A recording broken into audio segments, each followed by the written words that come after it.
Welcome back to On the Beat, everyone. I'm over here with Dr. Cameron Huxford from the Huxford Clinic, and we're talking all about sleep apnea treatments other than CPAP. How are you, my friend? I'm doing very well, thank you. Okay, tell me to begin with, what is sleep apnea? Sleep apnea is when you quit breathing at night while you sleep. How dangerous is that to our health?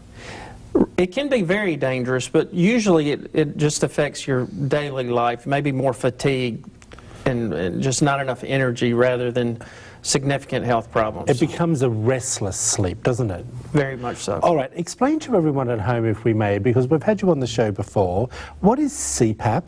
CPAP stands for continuous positive airway pressure, but it's the mask. Everyone's familiar with the mask that people wear for sleep apnea, and that's what that is. Okay, well, what is other treatments for CPAP?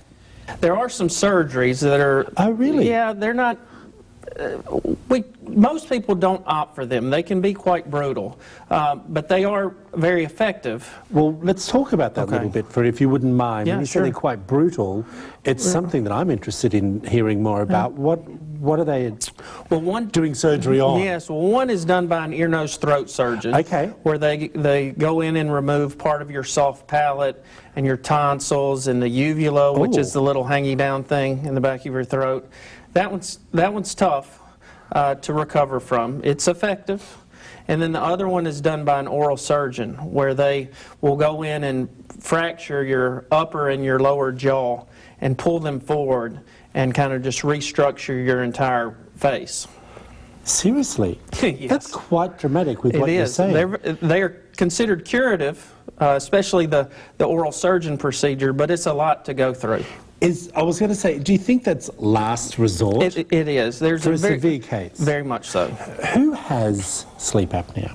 Anyone. Really? Potentially anyone. Because I thought I had it. Yeah, we see children, and then we see old people like yourself. You just say old. But what about unhealthy individuals, maybe overweight, people with obesity? It is common. Weight does influence it, so the more you weigh, the more of a chance you could have sleep apnea. And then people with diabetes and high blood pressure and a history of heart attacks, they should all be tested too. Okay, all right. Now, we've heard about the CPAP for the face, okay? There are mouthpieces out there on the market available as well.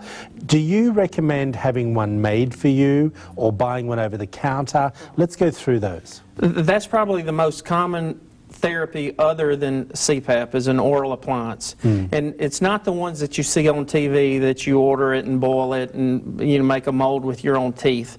The ones that we use to treat sleep apnea are made by certain dentists and oral surgeons. Okay, now does that come from recommendations from people like you?